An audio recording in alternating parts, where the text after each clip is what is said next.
Hi friends, previous classes we discussed Doberan's classification of elements and John Newland classification of elements. So see this person. Anybody know who is this? He is known as father of periodic table. Father of periodic table.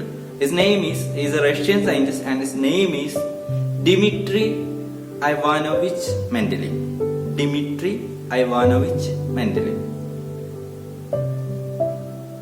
He is known as father of periodic table. The reason is that actually his idea that is completely changed the periodic classification of elements.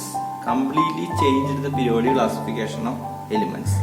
Actually, his periodic classification is the base of what? Our modern periodic table. Clear? So that is the person. His name is Dmitry Ivanovich Mendeleev. His classification is known as Mendeleevs classification. And one element name that is also Mendeleev.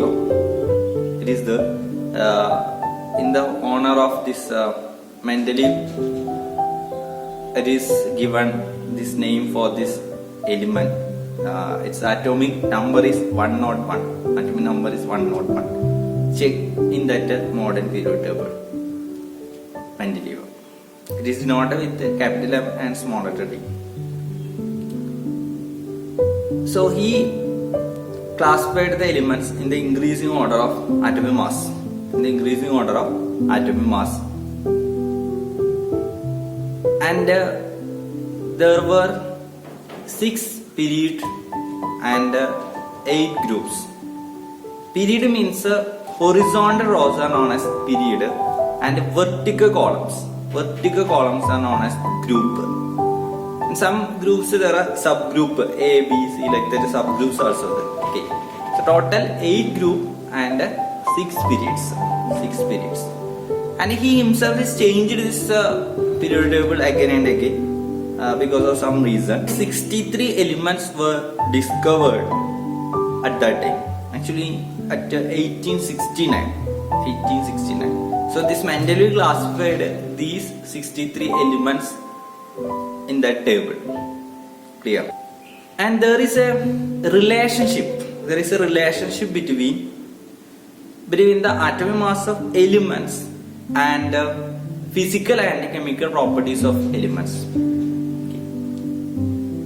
So that he considers a law that he made as a law that is known as Mendeleev's periodic law. Properties, that is Mendeleev's periodic law state that the properties of elements are the periodic function of their atomic mass. Properties of elements are the periodic function of their atomic mass. That is Mendeleev's law. Clear? So on the basis of this law, he arranged the elements. And one more thing is the elements react with other elements and forming is oxide. That means if it is reactive, elements react with oxygen and form oxides, and if it is react with hydrogen and form hydrates. Okay. So on this basis of this formula, when it is react with oxide and hydrogen, isn't it? So it will form new compounds and which have formula, isn't it? So on the basis of this formula also he classified the elements. Okay. If it is react with the oxygen or hydrogen, it form new compound which have a common formula. So in the case of first group, it is RH and R2O. R2O.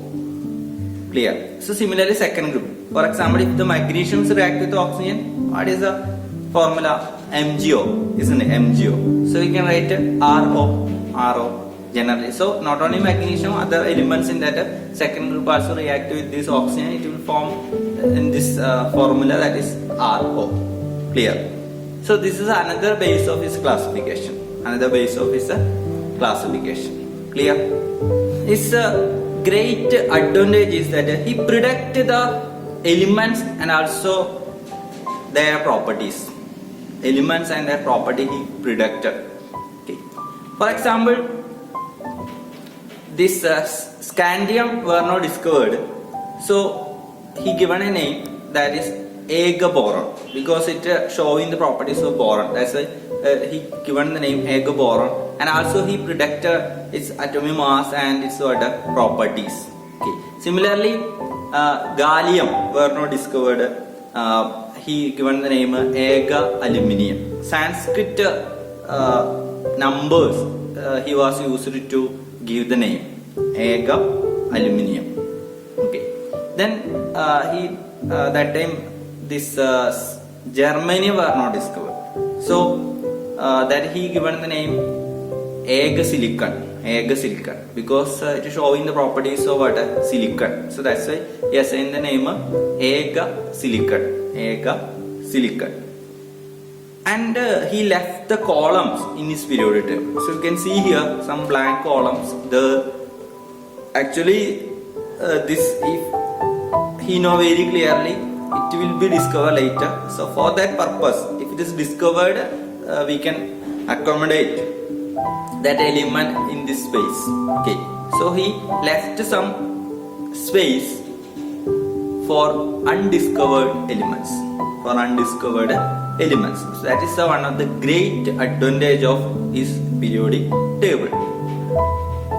So while preparing his periodic table, he corrected some of the elements atomic mass. Some of the elements atomic mass were doubtful.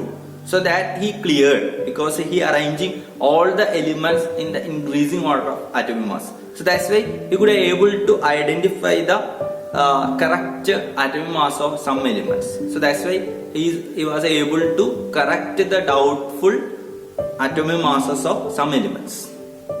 Clear? Then in that time they were not discovered noble gases.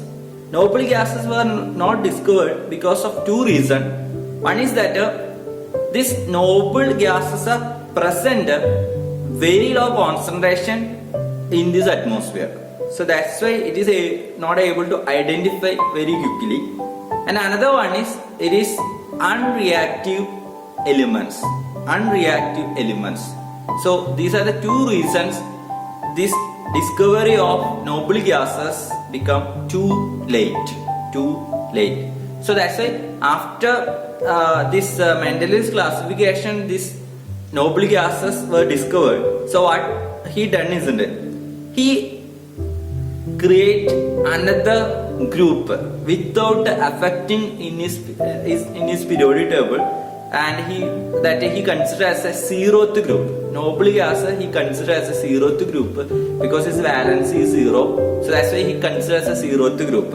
Okay. So in his periodic table left he made one more group and he written these sort of noble gases: argon, neon, xenon, helium, etc. These are the noble gases. These are also known as inert gases. Clear? What are the drawback of this Mendeleevs periodic table? One of the drawback is that we could not able to give correct position for hydrogen. The reason is that properties of hydrogen resembles to alkali metals as well as these halogens. Both the properties showing by this hydrogen. So he could not assign correct position for this hydrogen. So that is one of the anomaly or drawback or disadvantage of Mendeleevs periodic table. Then he arranged the periodic table in the increasing order of atomic mass. Clear? We know that a chlorine which is seen two atomic masses that is 35 and 37. So this will be repeat. This element is repeat in this Mendeleevs periodic table. That means that is known as isotope. Atomic number is same, mass number is different. So according to its basis of classification, if we arrange the elements in the increasing order of atomic mass, this chlorine we want to write at 35, we want to write the chlorine. Again at 37 we need to write this chlorine. Okay, so that is impossible. So about these isotopes he never says anything. So that is another drawback. And you can see that in his periodic table, tellurium and iodine. Okay. So after tellurium, he written iodine. See that atomic mass is decreasing there. Actually, is arrangement in the increasing order of atomic mass, but here it is decreasing. So it is in wrong order, isn't it? So purposefully written in that wrong order, because where that tellurium is present in that group, all the remaining elements are showing similar properties. Similarly, iron. Okay, so iron is showing such properties. That's why he put it in that group. Okay, but it created a wrong order in his classification of elements. It's not only the same problem is there in that case of cobalt and nickel. Cobalt and nickel. There is also, it is in the decreasing order. It is in the decreasing order. So this is all about Mendeleevs periodic table. I hope all of you understood. Thank you.